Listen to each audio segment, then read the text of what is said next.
Hello बच्चों, let's read the question. The question is saying who gave the experimental proof that DNA replicates semi-conservatively.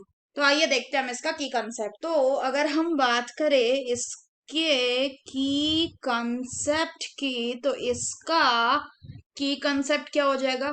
इसका की concept हो जाएगा Meselson and Stahl experiment. Meselson and Stahl experiment. तो अगर हम बात करें मिजल्सन एंड शटल एक्सपेरिमेंट की, तो इन्होंने क्या दिया था? इन्होंने दिया था एक्सपेरिमेंटल प्रूफ दिया था। किसका? कि जो डीएनए रेप्लिकेशन होता है, डीएनए रेप्लिकेशन, ये कैसा होता है? ये होता है आपका कंजर्वेटिवली सेमी कंजर्वेटिवली। अगर हम बात करें डीएनए रेप्लिकेशन का, तो रेप्लिकेशन मतलब होता है क्या?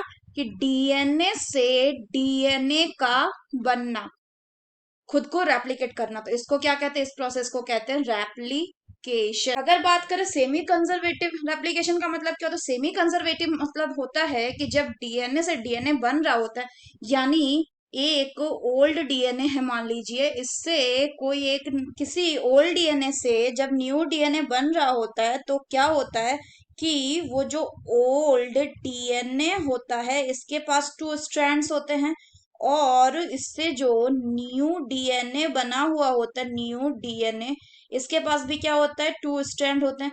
इनमें से, ये दो स्ट्रैंड में से एक स्ट्रैंड कैसा होता है? पैरेंटल होता है। पैरेंटल मतलब जो ओल्ड स्ट्रैंड में था, तो ये कैसा रहता है? ये कंजर्व्ड रहता है। और दूसरा जो रहता है वो कैसा होता है? वो होता है आपका न्यू स्ट्रैंड, मतलब ये टोटली न्यू स्ट्रैंड बनता है। इसी को कहते हैं सेमी कंजर्वेटिव रेप्लिकेशन। अगर हम बात करें मिजल्सन एंड सेटल एक्सपेरिमेंट की, तो इन्होंने किनका यूज किया था? इन्होंने ई कोलाई बैक्टीरिया का यूज किया था इस एक्सपेरिमेंट को करने के लिए। तो इन्होंने क्या किया था? इन्होंने ई कोलाई बैक्टीरिया जो है, इसको N15 मीडियम प्रोवाइड कराया। जब N15 मीडियम प्रोवाइड कराया, तो इन्होंने पाया कि ई कोलाई का जो डीएनए है वो किससे लेवल्ड हो गया? वो N15 आइसोटोप से लेवल्ड हो गया। और N15 आइसोटोप से लेवल हो गया, तो इसका मतलब इसको कैसा डीएनए मिला? इनको कुछ इस तरह का डीएनए मिला, जिसमें ये भी जिसमें जिसमें ये भी N15 था एंड ये भी N15 था। उसके बाद इन्होंने इस ई कोलाई को किस में डाला? उन्होंने इसके बाद ई कोलाई को डाला N14 मीडियम में। तब इनको क्या मिला? तब इनको मिला दो तरह का, एक मिला N14 एंड दूसरा मिला N15। यानी कि जो N15 मीडियम में ग्रो करवा लिया था, उसमें उसी को दोबारा क्या किया? ई कोलाई को दोबारा ग्रो करवाया N14 मीडियम में। तब उनको क्या मिला? N14।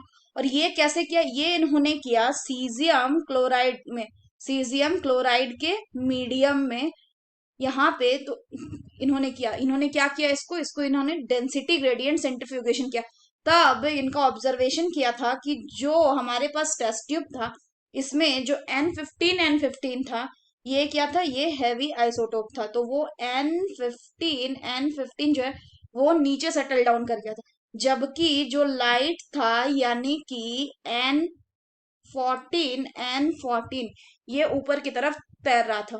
और मिडिल में कौन था? मिडिल में आपका पाया जा रहा था N14 यानी कि हाइब्रिड डीएनए।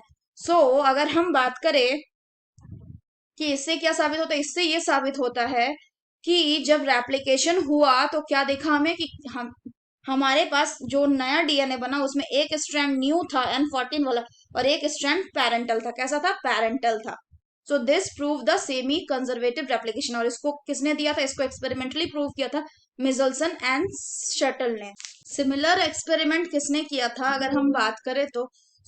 सिमिलर एक्सपेरिमेंट किया था टेलर एट अल ने। किसमें? इन वीसिया फैबा। ये क्या है? ये इसको कहा जाता है broad bean.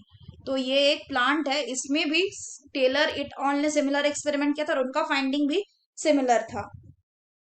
So that's all for the question, बच्चों. Hope you understood it well. Best of luck.